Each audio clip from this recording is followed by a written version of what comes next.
नमस्कार दोस्तों, आज हम पढ़ेंगे क्रिया यानी वर्ब। तो सबसे पहले देख लेते हैं कि क्रिया क्या होता है। क्रिया मतलब होता है जिस शब्द से किसी कार्य का होना, जिस शब्द से किसी कार्य का होना या करना समझा जाए, जिस शब्द से किसी कार्य का होना या करना समझा जाए अथवा उस कार्य का व्यक्त होना ही क्रिया है। उस कार्य का व्यक्त होना ही क्रिया है। क्रिया का यदि प्रकार देखें दोस्तों, तो क्रिया दो प्रकार के होते हैं, सकर्मक और अकर्मक। लेकिन सकर्मक और अकर्मक जानने से पहले देख लेते हैं कि क्रिया जो है, क्रिया का मूल रूप होता है धातु। क्रिया का मूल रूप होता है धातु। तो धातु कैसे हो गया इसको देखते हैं। जैसे हम देखते हैं पढ़ना देखते हैं तो उसमें पढ़ धातु होता है। उसी प्रकार लिखना में लिख धातु होता है। इसी प्रकार अनेक धातु हो सकते हैं। अब देखते हैं क्रिया का दो प्रकार कौन कौन से होते हैं। क्रिया के प्रकार में दो प्रकार होते हैं। क्रिया के प्रकार में दो प्रकार होते हैं,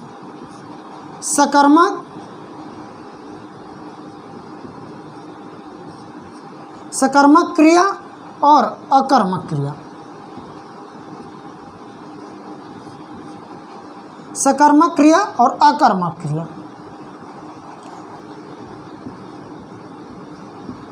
ऐसे कार्य जो कर्म पर प्रभाव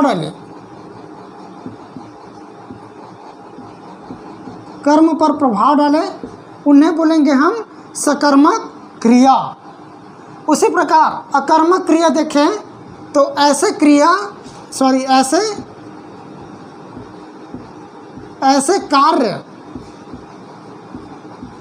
कार्य जो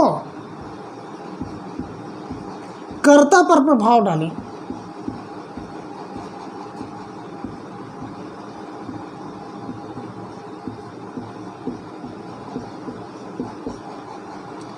ऐसे कार्य जो कर्ता पर प्रभाव डाले। अब देख लेते हैं दोस्तों, सकर्मक क्रिया और अकर्मक क्रिया कैसे होते हैं। पहले देख लेते हैं सकर्मक क्रिया।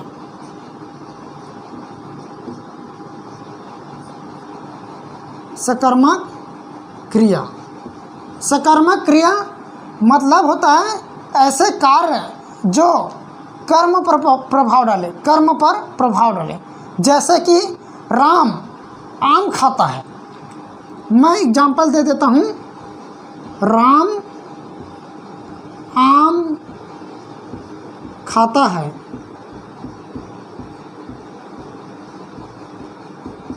यहाँ देखो दोस्तों, राम जो है आम खा रहा है। तो राम आम खा रहा है तो आम पर प्रभाव पड़ रहा है कि आम खत्म हो रहा है। आम को खाओगे तो खत्म होगा ही, समाप्त होगा ही, वो जैसे कि तैसे नहीं रहेगा। तो इस प्रकार आम क्या है, एक संज्ञा है, और ये क्या है, आम क्या है, कर्म है, और खाना क्या है, एक क्रिया है। खाना क्या है, एक क्रिया है। खाना एक क्रिया है। आम क्या है, कर्म है, और राम क्या है, एक संज्ञा है, यानी कि कर्ता है। ये कर्ता है, लेकिन प्रभाव किस पर पड़ रहा है, आम पर पड़ रहा है, यानी कि आम खत्म हो रहा है। इसलिए बोलेंगे सकर्मक क्रिया। उसी प्रकार हम देख लेते हैं तो राहुल, यहाँ देख लेते हैं राहुल पत्र पढ़ रहा है, पढ़ रहा है। राहुल पत्र पढ़ रहा है। तो यहाँ देखिए दोस्तों, राहुल क्या है? संज्ञा है। राहुल क्या है? एक संज्ञा है। राहुल व्यक्तिवाचक संज्ञा है। और पत्र क्या है? कर्म है। पत्र क्या है? कर्म। और पढ़ना क्या है? क्रिया है। पढ़ना क्या है दोस्तों? क्रिया है। अब देखो, यहाँ राहुल पत्र पढ़ रहा है। जैसे मैं एक पत्र उठाया हूँ, ऐसे पत्र उठाया हूँ और मैं पढ़ते जा रहा हूँ, तो कहीं ना कहीं वो प्रभाव डाल रहा है कि मैं पत्र पढ़ रहा हूँ। शुरू लाइन से पढ़ रहा हूँ तो आखिरी लाइन तक जाऊँगा तो उस पत्र पर प्रभाव पड़ेगा। मतलब शुरू लाइन से पढ़ते जाऊँगा तो शुरू लाइन ख़त्म होते जाएगा, यानी कि पत्र पर प्रभाव पड़ेगा। ये है पत्र पर प्रभाव पड़ रहा है, इसलिए ये हो जाएगा सकर्मक क्रिया। सकर्मक क्रिया। उसी प्रकार और जैसे देखते हैं तो राहुल, इसी में देख लेते हैं। राहुल डायरी लिख रहा है या लिखता है, सॉरी लिख रहा है। चलो देखते हैं।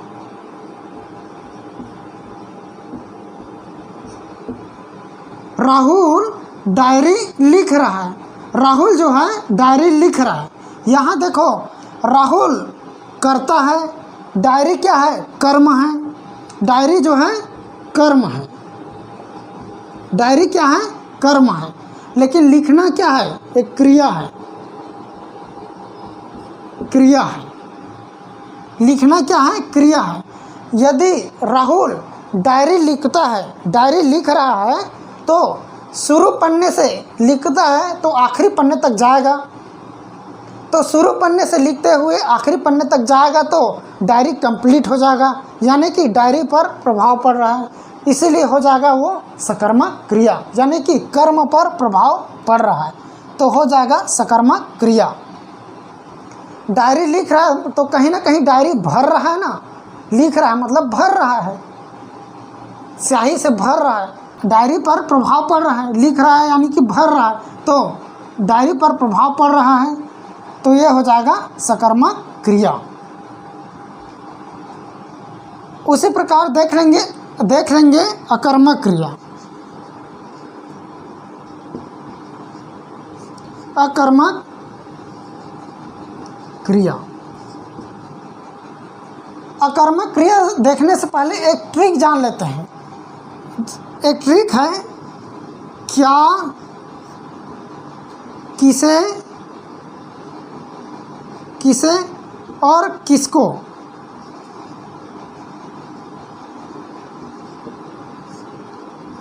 यदि दोस्तों हम क्या, किसे, किसको, किसी एक को भी यहाँ किसी एक से यानी कि क्या से यदि हम प्रश्न करते हैं तो हमारा जवाब यदि आ जाता है तो वह सकर्मक क्रिया हो जाएगा। यदि किसे से प्रश्न करते हैं, यदि हमारा जवाब मिल जाता है तो वह सकर्मक हो जाएगा। और किसको बोलेंगे तो उसमें भी सकर्मक क्रिया दिखते हैं, सकर्मक क्रिया दिख जाएगा। जैसे जेपी किसको पढ़ा रहा है, जेपी किसको पढ़ा रहा है, तो वहाँ बच्चे को पढ़ा रहे हैं, ऐसा आएगा। जैसे देख लेते हैं अभी, ये क्या, राम क्या खाता है, राम क्या खाता है बोले तो यहाँ समझ आ जाएगा कि राम आम खा रहा है, राम आम खा रहा है। यहाँ जवाब आ रहा है दोस्तों, देखिए क्या का जवाब आ रहा है, राम क्या खा रहा है, तो राम आम खा रहा है, ये जवाब आ रहा है, इसीलिए सकर्मक क्रिया हो जाएगा। उसी प्रकार राम किसे खा रहा है या राम किसे खाता है, राम किसे खाता है, तो जवाब आ रहा है कि राम आम खाता है, जवाब आता है कि राम आम खाता है। तो किसे बोले तो राम आम खा रहा है, आम को खा रहा है, किसे खा रहा है, आम को खा रहा है, तो जवाब आ रहा है, इसीलिए सकर्मक हो जाएगा। अब राम किसको खाता है, राम किसको खाता है, तो राम ये किसको यदि प्रश्न करे राम किसको खाता है, तो आम को खा रहा है। राम किसको खा रहा है, आम को खा रहा है। ये जवाब हमको मिल रहा है, इसलिए हो जाएगा सकर्मक क्रिया। उसी प्रकार दोस्तों राहुल क्या पढ़ रहा है, राहुल क्या पढ़ रहा है, क्या का यदि प्रश्न पूछे तो जवाब आता है राहुल पत्र पढ़ रहा है। राहुल पत्र पढ़ रहा है। राहुल क्या पढ़ रहा है, तो राहुल पत्र पढ़ रहा है। ये जवाब आ रहा है, इसलिए सकर्मक हो जाएगा।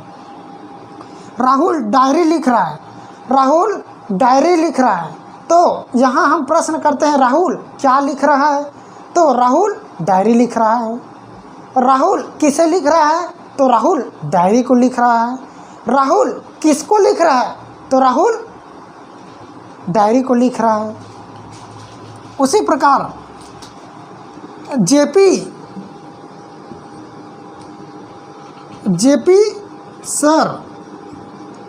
सर बच्चे को पढ़ाते हैं, बच्चे को पढ़ाते हैं। अब यहाँ देखिए दोस्तों, जेपी सर बच्चे को पढ़ाते हैं, तो यहाँ देखिए जेपी सर क्या पढ़ाते हैं, जेपी सर क्या पढ़ाते हैं, जवाब नहीं आ रहा है दोस्तों। जेपी सर क्या पढ़ाते हैं, जवाब नहीं आ रहा है दोस्तों। अब देखिए दूसरा, किसे, जेपी सर किसे पढ़ा रहे हैं, तो यहाँ जवाब आ रहा है दोस्तों कि जेपी सर बच्चे को पढ़ा रहे हैं। जेपी सर बच्चे को पढ़ा रहे हैं, तो ये हो जाएगा सकर्मक क्रिया।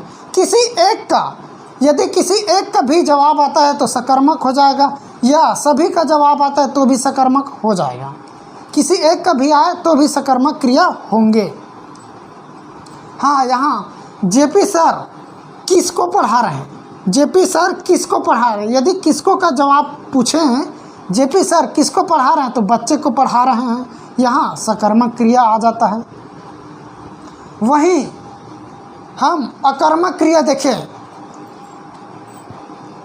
राम हंसता है,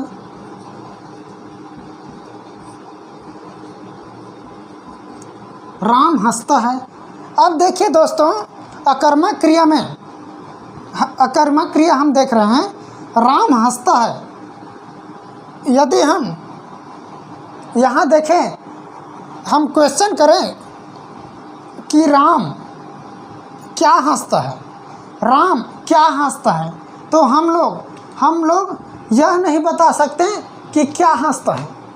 बता सकते हैं कि क्या हंसता है, वो नहीं बता सकते। उसी प्रकार राम किसे हंसता है, ये भी नहीं बता सकते कि राम किसे हंसता है। राम किसको हंसता है, ये भी हम नहीं बता सकते कि राम किसको हंसता है। ये हम बता ही नहीं सकते। जैसे देखते हैं, नदी बहती है, नदी बहती है, तो हम यहाँ यह नहीं कह सकते कि इसका जवाब आएगा। जैसे यदि जवाब आ जाता है तो सकर्मक, नहीं आता तो अकर्मक। नदी क्या बहती है, नदी क्या बहती है, हम बता नहीं सकते कि नदी क्या बहती है नदी, ये नहीं बता सकते। नदी किसको बहती है, हम बता नहीं सकते। उसी प्रकार नदी किसको बहती है, नदी किसको बहती है, इसको भी हम बता नहीं सकते, इसीलिए यह अकर्मक क्रिया हो जाएगा। यानी कि ये कर्म पर प्रभाव न पड़ के कर्ता पर प्रभाव पड़ रहा है। जैसे राम हंस रहा है, तो क्या हंस रहा है हम नहीं बता सकते, लेकिन प्रभाव किस पर पड़ रहा है, राम पर। राम हंस रहा है, जैसे तैसे हंस रहा है राम, तो राम पर प्रभाव पड़ेगा। ओके दोस्तों, और एग्जाम्पल में जैसे पारी आता है, पुजारी जाता है, पुजारी जाता है, पुजारी आता है, पुजारी आता है।